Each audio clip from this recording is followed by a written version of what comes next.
पन्ना धाय की अमर गाथा। राजस्थान की धरती पर जन्मी एक ऐसी नारी जिसका नाम इतिहास में त्याग, निष्ठा और मातृत्व की सर्वोच्च मिसाल बन गया, वो थी पन्ना धाय। पन्ना धाय का जन्म 8 मार्च 1490 को चित्तौड़गढ़ के माता की पडोली गांव में हुआ था। जब चित्तौड़ का तीसरा साका हुआ, उस समय रानी कर्मावती के जौहर कर लेने पर पुत्र उदय सिंह की परवरिश का दायित्व पन्ना धाय ने ही संभाला था। मेवाड़ में संकट का समय। 16वीं शताब्दी में राणा सांगा के निधन के बाद मेवाड़ की गद्दी के उत्तराधिकारी कुमार उदय सिंह थे, लेकिन राजमहल के भीतर ही एक विश्वासघाती सरदार बनवीर, जिसने विक्रमादित्य की हत्या कर दी थी, वो उदय सिंह को भी मारकर गद्दी हथियाना चाहता था। एक साधारण दिखने वाली परंतु असाधारण आत्मा वाली महिला पन्ना धाय बनवीर और उदय सिंह के बीच ढाल बनकर खड़ी थी। पन्ना धाय के अपने पुत्र का नाम चंदन था, जिसे वे उदय सिंह के समान ही प्रेम करती थीं।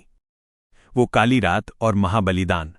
एक विश्वासी सेवक ने पन्ना धाय को बनवीर के षड्यंत्र की सूचना दे दी।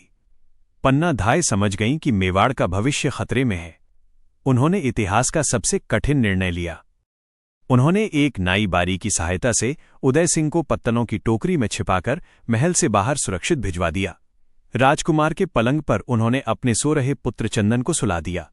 जब बनवीर नंगी तलवार लेकर आया और उदय सिंह के बारे में पूछा, तो पन्ना धाय ने पत्थर के समान कलेजा रखकर अपने पुत्र की ओर इशारा कर दिया। बनवीर ने चंदन को राजकुमार समझकर मार डाला। पन्ना धाय ने अपने बेटे का निर्जीव शरीर देखा, लेकिन न आंसू गिरे न चीख निकली। उन्होंने बस इतना कहा, मेरा बेटा नहीं मरा, उसने मेवाड़ को जिंदा रखा है। मेवाड़ का भविष्य और विरासत। पन्ना धाय के इस बलिदान के कारण कुमार उदय सिंह सुरक्षित रहे। समय बीता और वही बालक आगे चलकर महाराणा उदय सिंह बने, जिन्होंने उदयपुर नगर की स्थापना की। उन्हीं के पुत्र महान महाराणा प्रताप हुए। अगर पन्ना धाय का वो बलिदान न होता तो शायद न उदयपुर होता और न ही महाराणा प्रताप जैसा वीर इतिहास में होता। पन्ना धाय कोई रानी नहीं थी, लेकिन इतिहास उन्हें मां से बढ़कर मां कहकर नमन करता है।